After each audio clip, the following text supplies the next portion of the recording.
Welcome to Shred Show, I'm Chris, and this is the internet's most stoked surfboard show. Shred Nation, this is a new one from Matt Violos and the always stoked and always ripping Shaw Kobayashi from San Clemente, California. This is him now clicking through turns and building speed on his short round in the sort of waves that most any surfer has access to somewhere close to their house. He's won NSSA competitions on this shape around Southern California at spots ranging from powerful beach breaks to soft reef breaks, and he surfs it everywhere from trestles to waves like this one that barely even exist.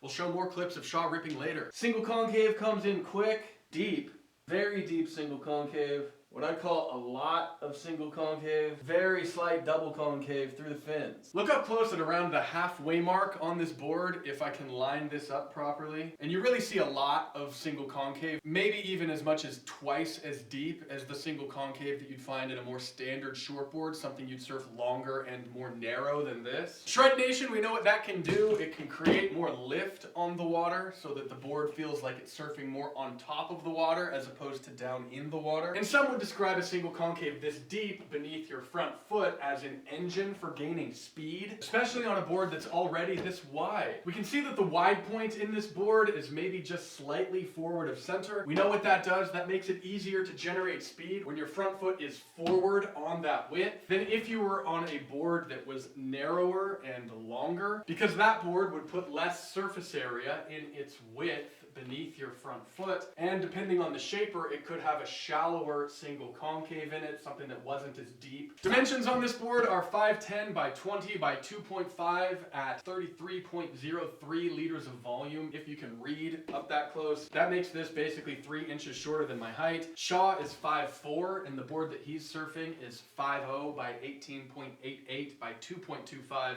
about 4 inches shorter than his height. Looking deeper at the outline of this board, we can see that the tail is much different than other popular boards that may have a similar length, width, and thickness to this one. Look at this relative to a Rocket by Lost, or some other boards that came after it, like a Neckbeard or a White Diamond, and you see that this tail behaves itself in a much more traditional way. It's narrower and shaped much more similar to what you'd expect in a shortboard. In fact, if you were to compare this to those other boards I just mentioned, you might find that this board is as much as 1/4 of an inch narrower at the 12-inch mark in the board, and possibly even almost an inch narrower at the 3-inch mark on the board. We can see why that's happening. It's happening because of this gentle bump that happens here in front of the fins that curves inward, eliminating width from the tail as it moves toward its end. Now, to put it really simply, that just means that you're feeling less width and float beneath your back foot when compared to some other similar shapes. And you can notice that in a whole lot of different situations. For example, coming down the face with appropriate speed so that you don't outrun the first section the wave offers you. If Shaw's back foot had been over a wider tail, the board may have taken more effort to slow down as he made that initial drop, and it could require a heavier back foot to set up all these top turns with precision. Look at the first 12 inches of the nose on this shape though, and you find that it's not quite as normal as the last 12 inches of the tail. In fact, if you measure this at the 12-inch mark, you probably find it's maybe 1/2 an inch, 3/4 of an inch on the wide side. That can help improve small wave performance like we see here, while possibly making it easier to land floaters, because all that width forward coupled with the width at center can give you a very stable surface to land on. Looking at the rocker curve in this board just by eyeballing it first up in the nose, you can see that it looks like a very low amount of rocker curve happening through here, something that works with a little bit of extra width in the nose to make planing easier. For example, getting through flat spots on the wave like we see here where the wave is not giving you much power, it's just easier to keep the board going when the rocker is low and the nose is wide. Looking back in the tail rocker, we see a smooth, moderate curve coming through the tail rocker through its entirety. There's not any crazy flip that's happening, drastic increase in curve happening in the last few inches. When you turn up in the lip of a wave, that may make the board feel more inclined to carve like we see here, whereas a board that had more tail rocker curve in the last few inches of the board may feel more inclined to break free, releasing the fins from the water. Look up at the rails on this board, and they're shaped really just in the manner you would expect them to be shaped,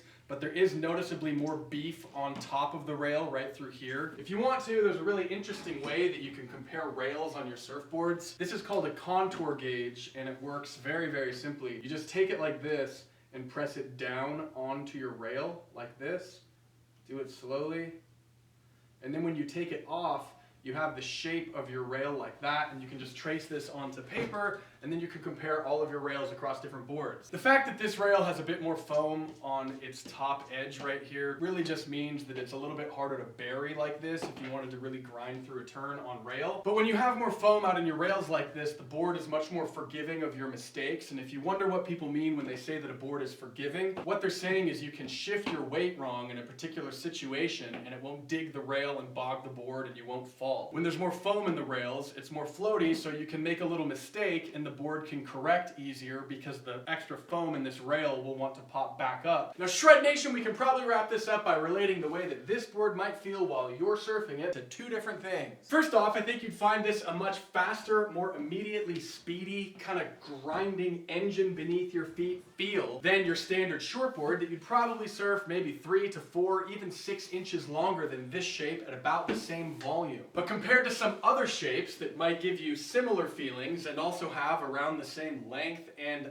width and even thickness as this shape, this one you'd probably find is a bit more sensitive to how you weight and unweight your back foot, possibly making it easier to stall and slow down when you want to, maybe even making it noticeably better at going up and down in the pocket instead of just blowing past every oncoming section with blinding speed. We've seen Shaw make this shape work in most any wave that he comes across in Southern California, and even though most surfers could probably make it work really down on the low end, you'd probably find that this shape really has a sweet spot in 3 to 6 foot waves that definitely have power and just a little bit of juice, but don't have a really barreling lip that barrels all the way down the face of the wave. Shred Nation, that is it for this episode. If you are getting waves in whatever part of the world you call home, please tell us in the YouTube comments down below. Give us some good news because the waves are small and the weather is cold in San Diego right now. We'll see you soon on Shred Show.